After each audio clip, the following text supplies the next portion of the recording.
ఈ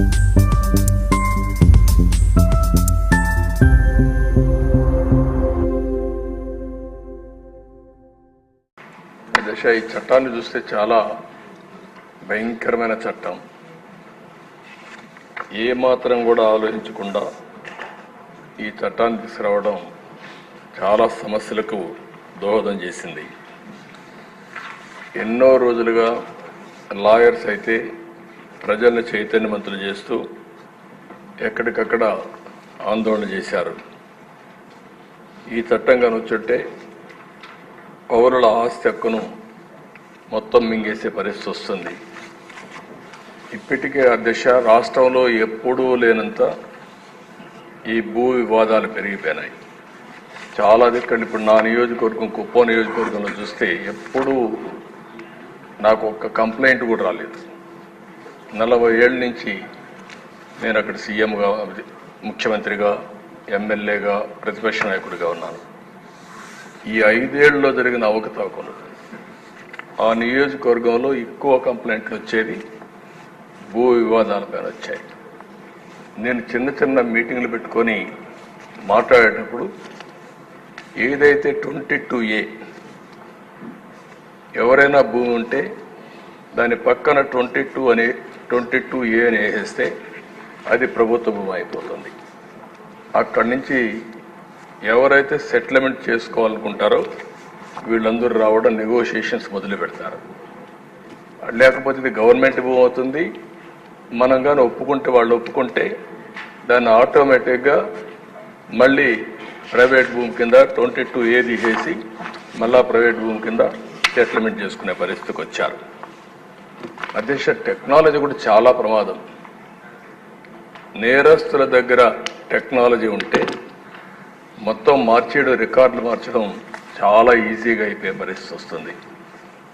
ఇప్పుడు దానికి తోడు మీరు చూస్తే అధ్యక్ష ఇటీవల కాలంలో ఇవన్నీ కూడా సెంటిమెంట్స్ ఉంటాయి. భూమి అనేది తరతరాలుగా వారసత్వ ప్రకారం వస్తుంది. మా తాత, మా ముత్తాత ఇచ్చిన భూములు ఇప్పుడు కూడా మాకు వస్తూ ఉంటాయి ఆ కుటుంబానికి.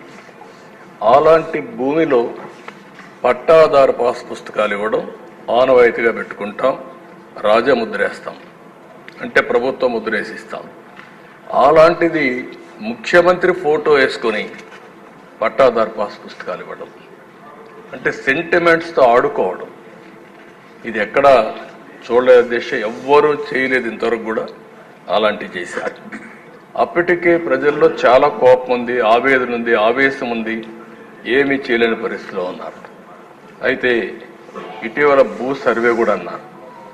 ఈ భూ సర్వే కూడా అధ్యక్ష మొత్తం సెటిల్మెంట్ చేస్తామనే ఉద్దేశంతో చేసి డబ్బులైతే ఖర్చు పెట్టి ఎక్కడికక్కడ వివాదాలు పెంచారు, కానీ ఎక్కడా వివాదాలు తగ్గించే పరిస్థితి లేదు.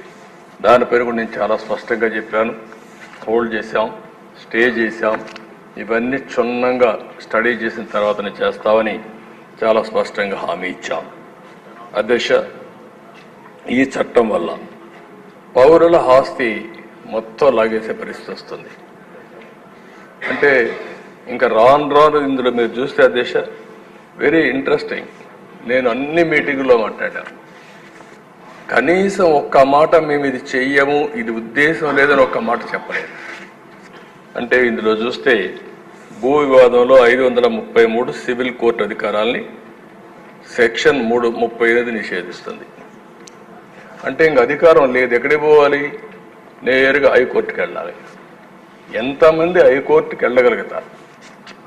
అంటే ఇక్కడ ఏ విధంగా పెట్టారో మనకు దీన్ని బట్టి అర్థమవుతుంది. ఇంకొక పక్క ఏ వ్యక్తినైనా ల్యాండ్ టైటిలింగ్ ఆఫీసర్గా నియమించుకోవచ్చు 5(1). అంటే ఇప్పటికే మనం చూస్తున్న సాక్షిలో పనిచేసే వాళ్ళందరినీ తీసుకొచ్చి ప్రభుత్వాలు పెట్టారు. రేపు కూడా వీళ్ళ గుమస్తాలు మొత్తం తీసుకొచ్చి ఇక్కడ పెట్టేస్తారు. వాళ్ళ గుమస్తాలు పెడితే మన జాతకాలు వాళ్ళు రాస్తారు. ఏమవుతుంది అధ్యక్ష? అదే రికార్డు మీరు ఒకసారి చూస్తే ఎవరైనా సరే ఈ భూమి నాదని ఒక పిటిషన్ పెడితే ల్యాండ్ ట్రిబ్యునల్కి వెళ్ళిపోతుంది. ఇంక ట్రిబ్యునల్కి వెళ్ళిపోతుంది, ఆర్బిట్రేషన్. అంటే ఇంకా మన చేతుల్లో లేదు ఇది.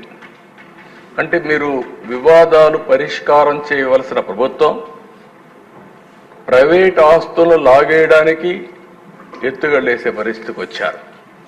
ఇవన్నీ కూడా దిశ 1-2 కాదు.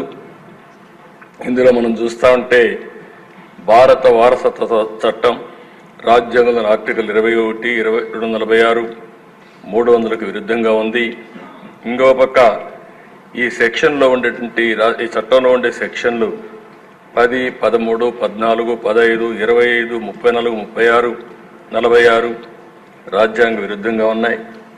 ఇవే కాకుండా ఈ చట్టాన్ని అమల్లోకి తెస్తూ జారీ చేసిన జీవో నెంబర్ 512 రహస్యంగా దాచిపెట్టారు.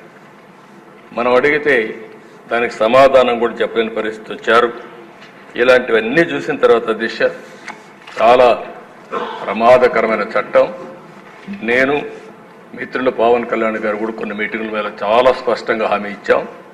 మేము వచ్చిన వెంటనే ఈ చట్టాన్ని రద్దు చేస్తామని చెప్పాం. ప్రజలు నమ్మారు. ఎంత భయంకరంగా అంటే దిశ ఒక అభద్రతా భావనకు లోనయ్యారు.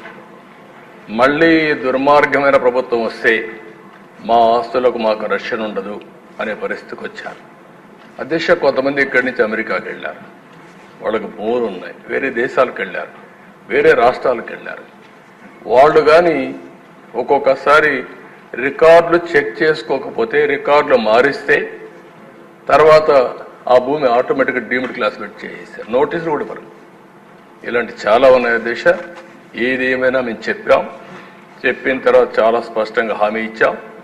హామీ ప్రకారం మొదటి సంతకం ఏదైతే నేను చెప్పానో డిఎస్సి అని మొదటి 5 సంతకాల్లో ఈ ల్యాండ్ టైటిలింగ్ యాక్ట్ కూడా పెట్టి రద్దుకు ప్రతిపాదన పెట్టాం.